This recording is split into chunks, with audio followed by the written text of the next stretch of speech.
శీతాకాలంలో వణికించే చలిని తట్టుకోవడానికి మనలో చాలా మంది బాగా మసిలే నీళ్లతో స్నానం చేస్తుంటారు. ఇంట్లో చిన్న పెద్ద అందరూ వేడి నీళ్ల స్నానానికే ఓటేస్తుంటారు. అయితే నిజానికి ఏ కాలంలో అయినా మన ఒంటి ఆరోగ్యానికి చన్నీళ్ల స్నానమే మేలని చెబుతారు నిపుణులు. చలికాలంలో మసిలే నీళ్లతో స్నానం చేయడం వల్ల కలిగే నష్టాలేంటో, చన్నీళ్ల స్నానంతో కలిగే లాభాలేంటో ఇప్పుడు తెలుసుకుందాం.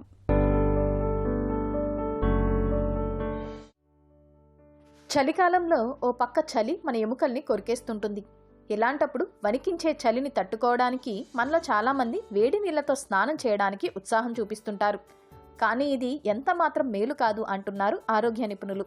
స్నానానికి వేడి నీటి కంటే చన్నీళ్లే మంచిది అంటున్నారు.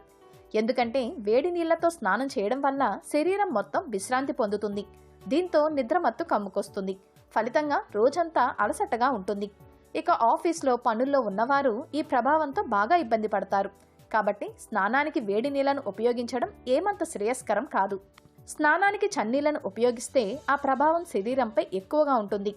చల్లటి నీరు ఒంటిపై పడగానే అప్పటి వరకు ఉన్న నిద్రమత్తు వదిలిపోతుంది. స్నానం చేసే వరకు కాస్త ఇబ్బందిగా ఉన్నా తర్వాత దేహం మొత్తం ఉత్తేజంగా మారుతుంది. చన్నీటితో స్నానం చేస్తే ముఖంపై ఉన్న చిన్న చిన్న రంధ్రాలు కూడా తగ్గిపోతాయి. అయితే వేడి నీటి స్నానానికి పూర్తిగా దూరం కావాల్సిన పనిలేదు.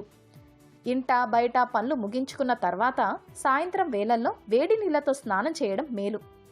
సాయంత్రం పూట వేడి నీటితో స్నానం చేయడం వల్ల పగటి కష్టంతో వచ్చిన అలసటంతా తీరిపోతుంది. అలసిన కండరాలు సేద తీరుతాయి. అయితే మంచిది కదా అని మరిగే నీటిని కాకుండా గోరువెచ్చని నీరు పోసుకోవాలి. ఇలా చేయడం వల్ల ఉదయం నుంచి పడిన శ్రమ మొత్తం ఒక్కసారిగా తగ్గుతుంది. అలా పడకపై వాలగానే ఇలా నిద్ర పట్టేస్తుంది. కాబట్టి సాయంత్రం రాత్రిపూట గోరువెచ్చని నీటితో స్నానం చేయడం మేలు. అయితే సైనసైటిస్, మైగ్రేన్ వంటి సమస్యలతో బాధపడేవారు చన్నీటి స్నానానికి దూరంగా ఉండాలి.